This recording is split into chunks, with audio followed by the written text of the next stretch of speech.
Number 5. Fandango. One of the most surprising wrestlers to receive a WrestleMania moment was Fandango, who ended up securing a victory against future WWE Hall of Famer Chris Jericho in his debut match on the main roster at WrestleMania 29.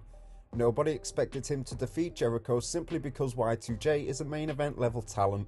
The two men were at completely different ends of the spectrum in terms of star power and how the fans felt about them. Yet WWE provided the surprise seemingly in the hope that Fandango would go on to have a great long-lasting run, which sadly didn't quite happen. Chris Jericho would later reveal in interviews that Vince McMahon would make this up to him by paying the equivalent of a WrestleMania main event paycheck to take the loss to Fandango. Number 4. The Great Khali. Even though the Great Khali is now a member of the WWE Hall of Fame, fans will still be left in disbelief when realising he had a WrestleMania moment. With his giant size and lack of ability to speak English, Khali simply wasn't very talented in the ring, which rendered his appearance at significant events like this fairly pointless. However, fans were stunned by the fact that he managed to defeat a fellow legendary big man in Kane at WrestleMania 23.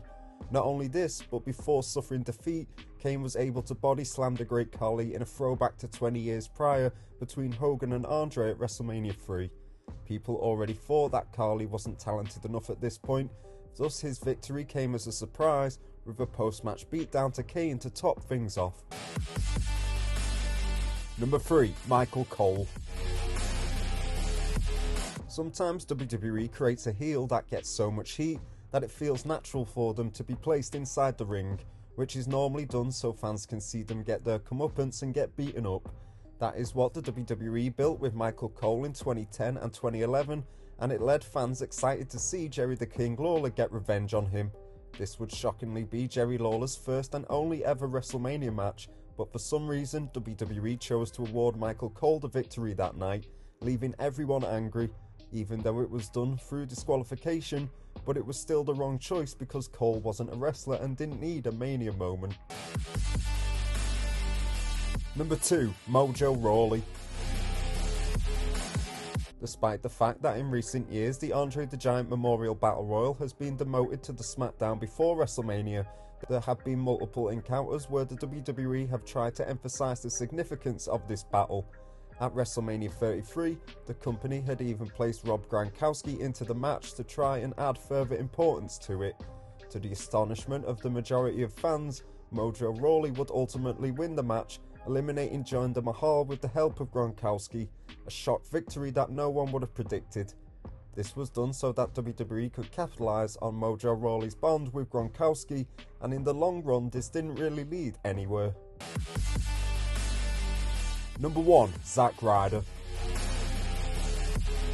Zack Ryder has always been a popular wrestler, but when he was at his absolute peak in WWE, he ended up being embarrassed in front of everyone at WrestleMania 28 during the Team Teddy vs Team Laurinaitis match, as Eve Torres would drop him with a low blow. However, out of nowhere, Ryder ended up capturing the Intercontinental Championship at WrestleMania 32 in a multi-man ladder match to open up the show. He would get a huge reaction from the fans as he was still beloved. Nobody in the arena expected him to be the man who would win that match due to the quality of performers he was sharing the ring with and his placement on the card at that time. Ryder would finally get his WrestleMania moment and was able to celebrate the title win in the ring with his father. Thanks for watching. Don't forget to subscribe for more wrestling content.